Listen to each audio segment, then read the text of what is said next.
Let's try this again. I totally just deleted 4 minutes of me ranting on. I think I've got my brain collected enough.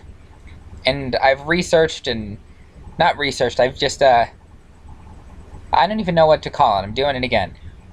Let's review The Auschwitz Escape by Joel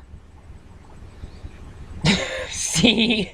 Rosenberg or Rosenberg. I don't know. I don't care. Ooh, it was published in my birth month. Nice. I did try to do a book review, but it closed like it usually does when I try and do book reviews on Google. So I'm going to use Works documents and copy and paste it so where it won't shut out. But I give it 100% 8%. That's what I was giving it before I pressed enter, and it disappeared. But if you want to read the first 50 pages of the 400 and almost 500, so 10% is available right here. Just click preview. I'm not advertising anything, just go for it. It's pretty good. I thought I clicked like on this. Well, I clicked like again now. 92% people that read it like it. Anyways, The Auschwitz Escape. Let's try and get through the pronunciations, and forgive me. I'm not going to pronounce them right. I'm not Jewish, Russian, Italian, Belgian, Hungarian, so just deal with it, okay? If you got right pronunciations, I'd like to see you do a review of it. Okay, part 1. Okay, it's got 6 parts. So part 1, Jean-Luc Leclerc, 28, roughly, visiting his father, I guess, in... I'm not even going to pronounce the cities. Somewhere in Germany, I'm guessing, or Belgium, whatever. Visiting someone like his father, parents, something. I don't know if it's his birthday or if it's his friend's birthday, I think. His friend's daughter's birthday or something. There's a bombing, and then I don't know what happens.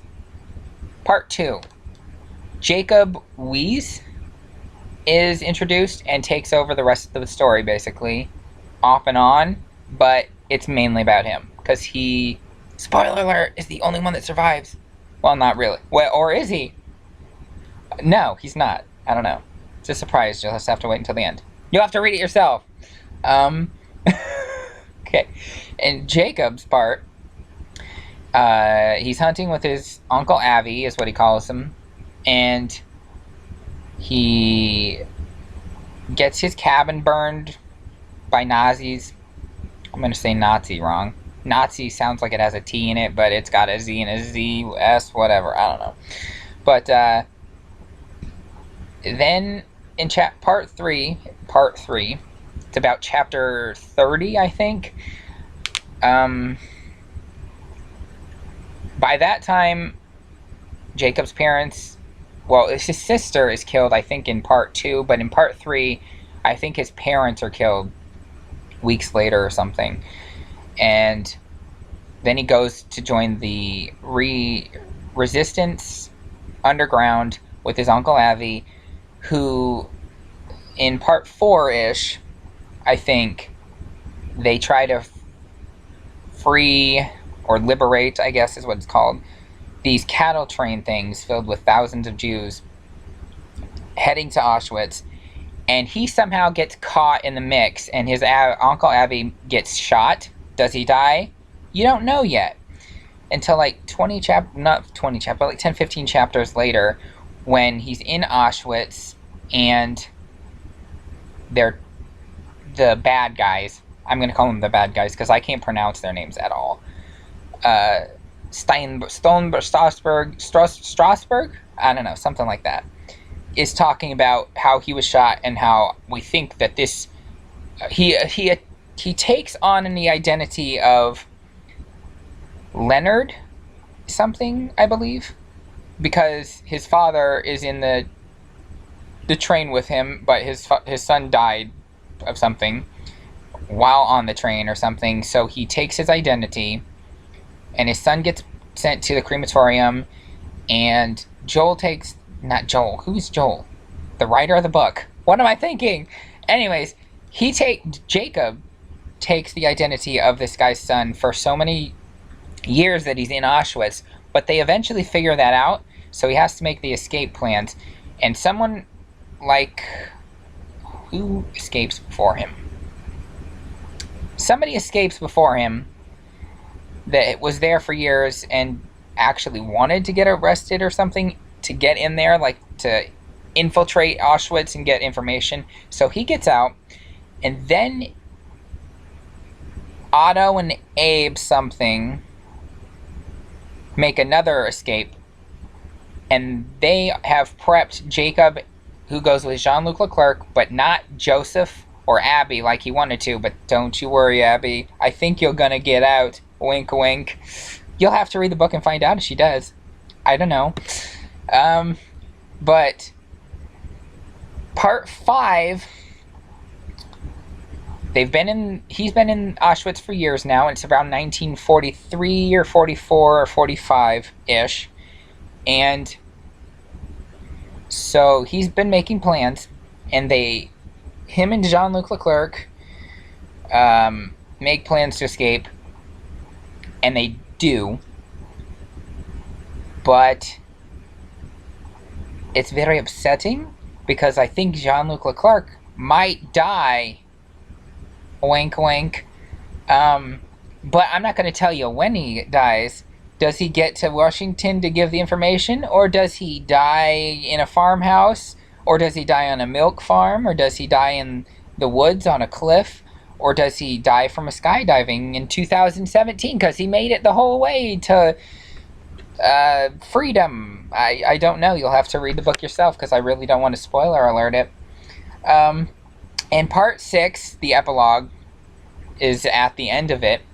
In chapter like 102, 103, there's an epilogue where he eventually gets with the president. I think it's in 2014 or 2017. I can't remember exactly. But since the book was written in 2014, I'm assuming it's 2014. They go on a tour with his family. He's got a bunch of kids, a bunch of grandkids that are all free, first class, sent to Auschwitz where they tour it. And I'm not going to spoil it. There's something that is given to Abby that Jacob wrote and gave to her in a little tiny book form in Auschwitz, but she lost it. And 80 freaking years later, they gave it to her. It's bullshit. You'll cry, probably. I kind of did. But that's only because I remembered it at that moment, and it was awesome. Now let's do some filler-ins. Just let me see at time here. Now what we're going to do is give you the meat on the bone, so to speak. I'm going to go through each section periodically, or whatever it's called, numerically, or age in a row. What's it called? Numerical order. Date, or in order of dates that they happened, I guess, in the book, chapter-wise, part-wise. Let's start with Jean-Luc Leclerc, the first part. His friend has a daughter. It's her birthday. It's interrupted by this bombing, and a group of people escape. I think his friend's wife and daughter both escape, but I think the rest get bombed in the house. So he escapes in his truck, and this one town, the next town is being attacked. The next town's being attacked. They eventually make it to a safe haven, and these people take on like 10, 20... I think it's like between 10 and 20 other survivors and Jews and other people. I think it's a priest and his wife. It might just be a friend of a friend that they were told were safe to go and hide out at. And that's that. He eventually knows he has to leave, so he does. But I don't know what happens to him, and nobody knows what happens to him for another couple of chapters. So we're going into Jacob Wise. I'm going to call him JW because that's my initials too. JW, Johnny Wayne. But Jacob Wise. I think some guy out there, I don't know if he's watching this, tried to tell me it was pronounced Wheeze. So I'm sticking with Wheeze. If that's you who wrote the comment on my video that I made before this saying that I was going to do a book review and a vlog or something, then you'll know how to pronounce it, I'm guessing. But this Jacob Wise guy is hunting with Uncle Avi in the woods, hunting a deer, I think. He misses, it's awkward. On their way back to the cabin, I don't know if it's the first time he's hunting with him or the second time, but the cabin's on fire. And so they know they have to escape the Nazis. So something happens, and his sister, what is it? Ruth? Ruthie? Lucy? No. It's definitely Ruthie or something, I think, is shot, and they don't know it until they're in this bakery, I believe. Ooh, that's awesome. I just realized he's in a bakery in Auschwitz, but that's getting ahead of myself.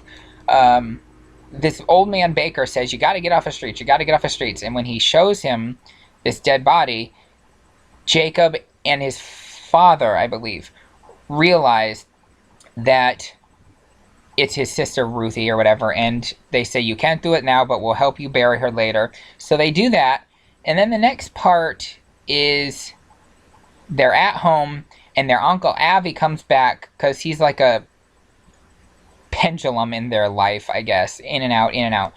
And that's my terminology for a pendulum. But he tries to get them papers and IDs and yada, yada, yada. And one night, he's late, and they hear a knock, and they're like, it's about damn time. Jacob's hiding on the stairs, and his father says, go back up. And they're both killed, but Jacob doesn't go down when his father is shot, but when his mom says, run, Jacob, or something, he does, and he breaks out the back window and runs on rooftops and escapes and gets to his cabin where Uncle Abby is. No, okay, that's when it starts to get burned down. He knows he has to get to his Uncle Abby because he wonders where the hell he's at. He makes it to the cabin, and it's being burnt. But that's when he's caught from behind. You think it's a Nazi, but it's his Uncle Abby. Avi. Am I saying Abby? A-V-I. That's what it is, Avi. Anyways, he runs away with his Uncle Avi, knowing that they're dead. And his parents are dead and everything. And they get to the resistance in some part of Hungary or Belgium, I think. I'm not 100%. But they get there, and he starts training to be in the resistance, even though he's a little skeptical about doing it at the beginning. His Uncle Avi convinces him, and he sort of convinces himself. So then they make this plan to liberate a couple of trains, like cars. So they get wire cutters, make a plan, and it all is going well until his Uncle Avi is shot, and he's in a train, and the Nazis say, close them up or something. So they free like 100 or 200 from this 810 train, I believe is the name of it. And they head to Auschwitz, part 3 or part 2 or part 3, something. They get there, they're hosed off and sent to the shower. Everyone drinks the water and dies. Jacob resists the urge because it smells terrible. Lo and behold, I think they were getting poisoned, so he is the sole survivor of that first load off the train, I guess. And years later, he gets different jobs throughout the camp, but he has to build stuff. He has to work in a bakery near the end before the escape. He has a lot of ups and downs, and people secretly help him throughout that he doesn't realize until the last year of being in Auschwitz, which is very interesting. I don't think he was ever physically abused or something in the whole 3 or 4 or 5 years he was there, but he witnessed a lot of vulgar, disgusting, filthy stuff. Kid-friendly. Total kid-friendly book. I'd recommend it to anyone under 14. No. But it's good. There's no pictures or anything in it, so I guess you could read it if you were a teenager or above. He meets this girl, Abby, who works as a nurse and as a clerk, so to speak, or like a what's it called? A person that keeps records. A recorder person. I want to say waitress, but I know that's absolutely wrong. Secretary, so to speak, for one of the head guys. or head offices. She has a lot more freedom. He eventually gets freedom from Jean-Luc Leclerc, I guess. And this other dude, before he leaves, I can't remember his name. I should have reviewed it a little better, but this is a guy that originally picks him out of the dirt, so to speak, and gives him a good job in there to survive, where he can go around with his clipboard, and as long as he looks like he's doing something, he has access to other camps. Fun fact, I guess, if you call it that, there's dozens of camps, and then there's like 100 camps. I think there was 1,200, I think they said, satellite, if you will, camps. But Birkenau, ooh, did I pronounce that right? Camp Birkenau is part 2 Auschwitz, and then there's part 1, 2, and 3 of Birkenau. So there's Birkenau part 1, Birkenau part 2, Birkenau part 3, but there's one major one that's big, and it's right a bit away from, maybe like a mile or two, away from the big Camp Auschwitz, which is the most notorious and well-known throughout the world. But do your research. There's been hundreds of these camps, and most are Auschwitz, 1, 2, 3, whatever, and Birkenau, 1, 2, 3. Those are the major ones that they were having the actual people that were enslaved there built. They were building the crematoriums, they were building the death chambers and showers and everything. The cabins the guards slept in. It was all built by the people, and then they were killed by those people that built it. So it's interesting. You learn a lot more than you learn about Auschwitz in school from the Anne Frank and stuff, but it's a good read. What else? When they are escaping, they hide in this lumber pile, which, to be honest, I didn't think was a good idea anyways, because if they have to stay in there for 72 hours, they had to stay in there for like 80 or 90 because it was raining or something, and they couldn't push it out because they were weak, which I knew was going to happen, and I thought, holy crap, they're going to be caught. But they eventually get out, which is kind of weird because it doesn't explain how they get out or where the lumber pile is. It was my understanding that it wasn't outside a fence or anything. So they had to get out 2 fences. They sort of do a jump, and you don't really know how, and it kind of makes you mad. But they escape. They find a milk farm, and that turns out to be bad for them. They're hiding in a loft. He unpackages a gift that Abby gives him, and Luke, which he doesn't know. He opens it and ends up reading it. They're 2 different Bibles. But they leave the paper, and his name, his real name, Leonard, not Jacob, is on the paper. So, no, not his real name.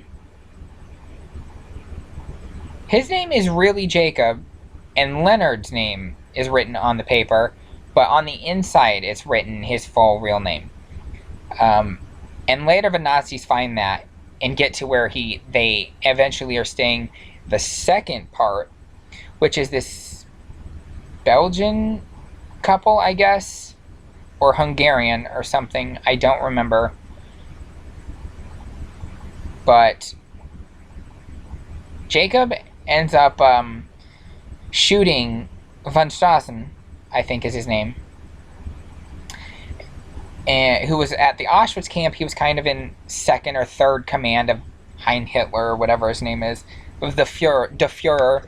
I can't pronounce any of this stuff wrong, and it's weird saying it because I sound stupid, but on top of my bad voice.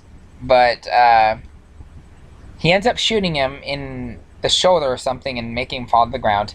But it's the farmer that ends up shooting him in the back multiple times with a shotgun, and Jacob thinks he's dead, but he wakes up and he isn't. Is Jean-Luc Leclerc dead? I don't know. He makes it to the farm with him, though. But,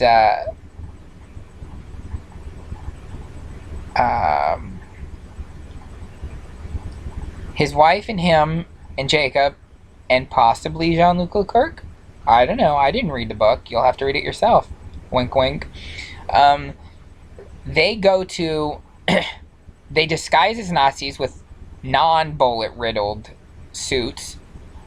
Ridded suits, whatever. Outfit uniforms. And they pull it off. I guess they're really good at character acting.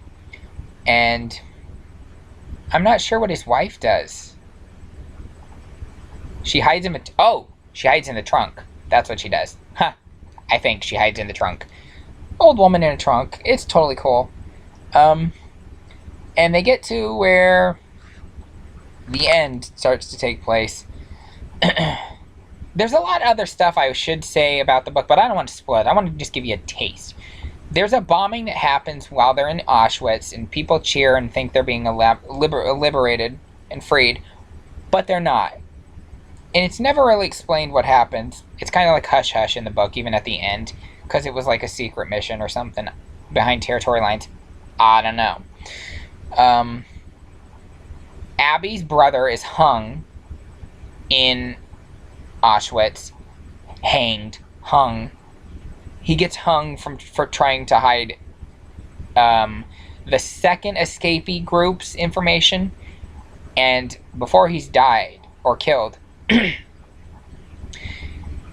he hides Jacob's information, his real identity. And that's what gives the Nazis suspicious that there could be another escape, and they do. So there's that. Jean-Luc Leclerc, I'm going to call him Luke, whatever, Luck, hires Jacob, who feels abandoned most of the time because the first major guy of his life there abandoned him because he escaped and didn't give him any contacts. They were testing him, so they finally pick him and put him in the bakery where he gets fed better and all that stuff. And that helps. There's this thing called Canada. I don't know if that's real terminology back in the day, but it's called Canada, which is like this big hut of storage for where they put all the stuff that they take from the Jews and Hungaries and politicals, I guess they called them, that were against Nazis.